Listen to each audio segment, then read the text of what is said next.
The sermon this morning is based upon a reading from Luke chapter 16 entitled, "The Parable of the Unjust Manager." Then Jesus said to the disciples, "Someone who was rich had a manager, and charges were brought that the manager was squandering the property. So the rich person summoned the manager and said, 'What is this that I hear about you? Give me an accounting of your management, because you cannot be my manager any longer.' Then the manager thought, 'What will I do, now that my master is taking the position away from me? I am not strong enough to dig, and I am ashamed to beg. I have decided what to do, so that when I am dismissed as manager, people may welcome me into their homes.' So summoning the rich person's debtors, one by one, the manager asked first, 'How much do you owe my master?' The debtor answered, 100 jugs of olive oil.' The manager said, 'Take your bill, sit down quickly, and make it 50. Then the manager asked another, 'And how much do you owe?' That debtor replied, 100 containers of wheat. The manager said, 'Take your bill and make it 80. And the rich person commended the unjust manager for acting shrewdly, for the children of this age are more shrewd in dealing with their own generation than are the children of light. And I tell you, make friends for yourself by means of unjust wealth, so that when it is gone, they may welcome you into their eternal homes. Whoever is faithful in a very little is faithful also in much. And whoever is unjust in a very little is unjust also in much. If then you have not been faithful with your unjust wealth, who will entrust to you the true riches? And if you have not been faithful with what belongs to another, who will give to you what is your own? No person who is enslaved can serve two masters at the same time, for such a person will either hate the one and love the other, or be devoted to the one and despise the other. You cannot serve God and wealth." So our sermon this morning is going to highlight, I think, a very interesting aspect that is particularly pertinent when you have been on a mystical path, because there is a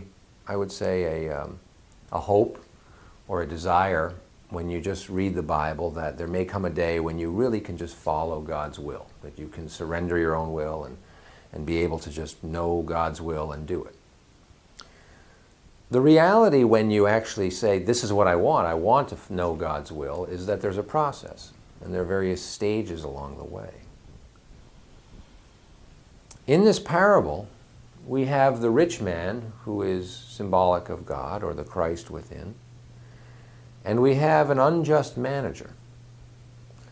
So in looking at this from the internal perspective, this is a very succinct way to describe a certain phase on the path, whereby there is a part of us that reports back to the Christ, that has a relationship with the Christ, but essentially is managing the property of the Christ. So if you imagine that the property of the Christ or the property of God is your body and your mind, what is this part of you that is entrusted to manage it? Well, when you have this experience, you know that you have to go into meditation to connect to that presence of Christ and receive direction or receive clarity or receive validation or whatever it is that you would receive, something that you want, and then you really realize that you're the one who implements it outwardly. So you are managing the body, you are managing the mind, you are managing the activities. And you are reporting back to this rich man within. That is a very accurate assessment of how it plays out as you are moving towards greater union with God within.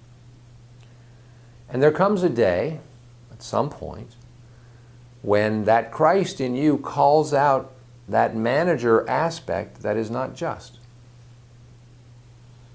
Now, that's not to say that everything that you do en route to that is unjust.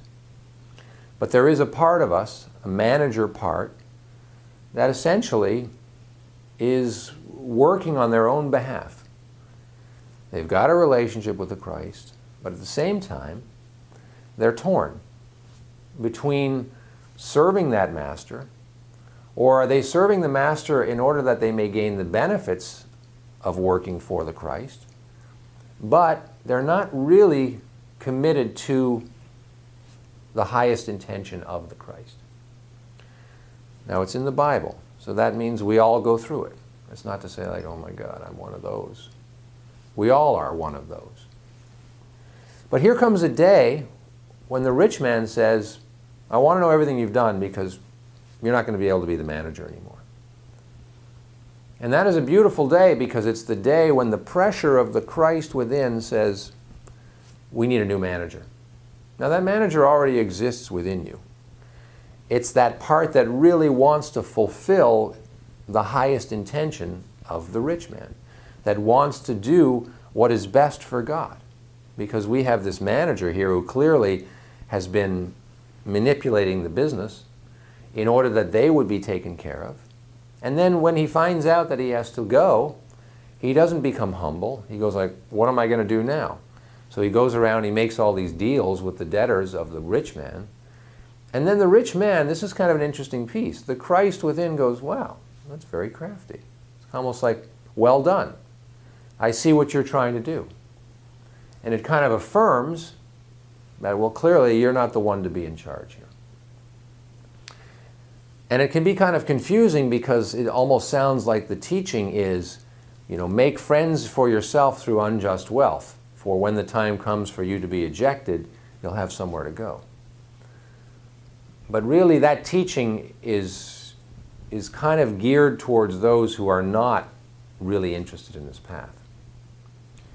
And that's one of those places where people could read the Bible and go like, well, are we supposed to make friends with those through means of unjust wealth? That's kind of confusing. But see, the last half of the reading, he says very clearly that those who are unfaithful in little things will be unfaithful in large things, because we have allowed that slight crack in our judgment to go like, well, I can kind of make sense of this.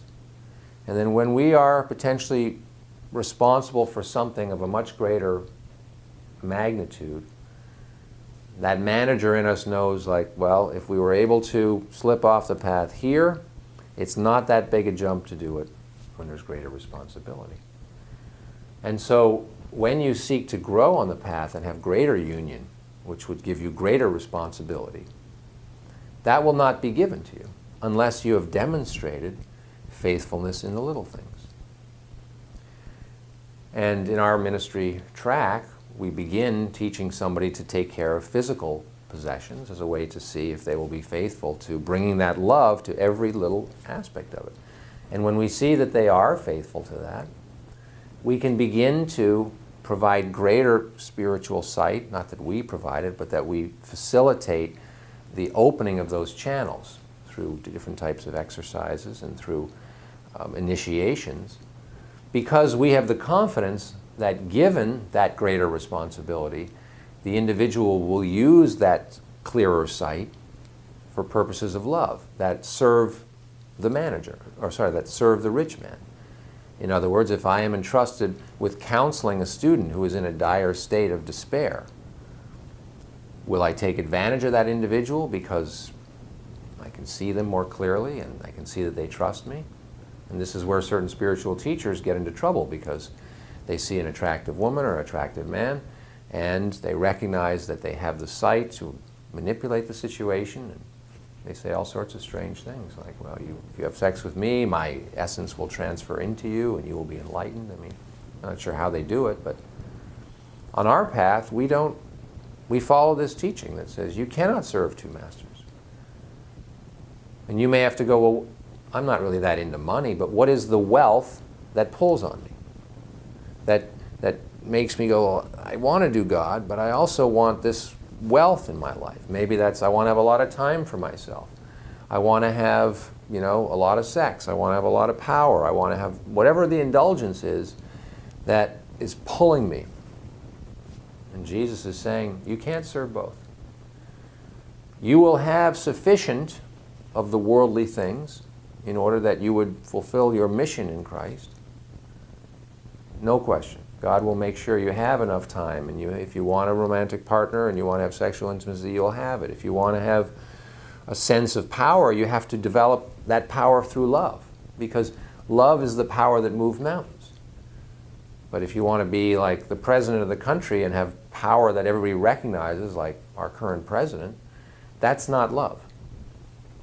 And so you have somebody that is not serving the Christ within, you have somebody who is serving wealth on that level.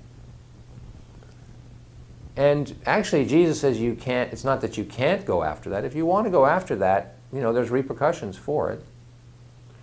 When you know of this dilemma and you choose the other one, there's greater consequences for it, because, there's a certain level of forgiveness from God when it's like, well, this soul doesn't even know. On some level, they think they're doing something good.